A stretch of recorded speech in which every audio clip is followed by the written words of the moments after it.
an assistant director on the film set of Rust, was the subject of complaints over safety and his behavior on set during 2 productions in 2019, 2 people who worked closely with him tell CNN. The complaints against assistant director Dave Halls include a disregard for safety protocols for weapons and pyrotechnics use, blocked fire lanes and exits, and instances of inappropriately sexual behavior in the workplace. Crew member yelled "Cold gun" as he handed Alec Baldwin prop weapon. Court document shows Halls was identified in court documents as the assistant director who handed actor Alec Baldwin a prop firearm, which when fired struck cinematographer Halyna Hutchins with a live round. Hutchins was later pronounced dead at a New Mexico hospital.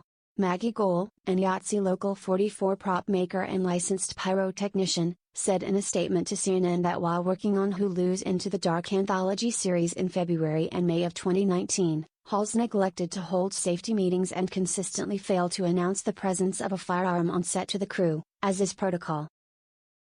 The only reason the crew was made aware of a weapon's presence was because the assistant prop master demanded Dave acknowledge and announce the situation each day, Gohl's statement reads. She adds that the prop master would announce each day when a gun would be required on camera, the disposition of that weapon, whether it was a rubber/plastic replica, a non-firing option, or a cold functional, but unloaded option, allowing anyone to inspect said weapon prior to bringing it to set and presenting it to the talent. The prop master frequently admonished Dave for dismissing the talent without returning props, weapon included, or failing to make safety announcements. Gohl's statement also describes an instance where licensed pyrotechnician had a medical emergency on set and Halls asked her to continue with the shoot. I told him they are free to film whatever they want, but that there would be no fire or sparks, etc.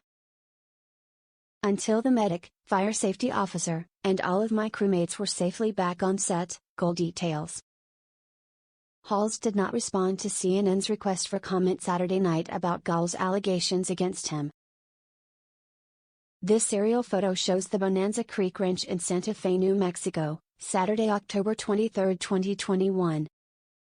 A crew member who also worked in the productions but requested to not be named for fear of retaliation corroborated Gohl's accounts, saying that when Halls did hold safety meetings, they were short and he was dismissive, saying the guns used would be the same as the production always uses, and questioning why they'd have to hold the meetings in the first place. The crew member also said Halls complained about having a gun cleared, inspected by a licensed professional on set, such as an armorer, for a scene where an actress would aim the gun to her own head and pull the trigger. Gohl and the other crew member told CNN of another instance where Halls insisted on continuing filming on location while a storm hit, where electrical lights were touching mud, wires were exposed to the rain, and crew members feared for their safety. Hollywood's tragic history of on-set accidents. On the allegations of sexual misconduct, Gohl said she did not file a complaint, but says that on my first day back on the series, another crew member told me to watch out for Dave, saying he was too physically familiar with the crew, despite many rebuffs and complaints about unwanted and unnecessary touches. Nothing too extreme, but crew members of all genders and dispositions were being made uncomfortable by Dave's touches to their backs, waists, shoulders, etc. Gohl said at the time she called a production safety line and complained internally to Blumhouse Productions executive producers in person. She also said she informed the Directors Guild of America, DGA, regarding unsafe persons. To my knowledge, nothing was done after my complaints, her statement reads. CNN is reaching out to Blumhouse Productions and the DGA for comment. CNN's Andy Rose contributed to this report.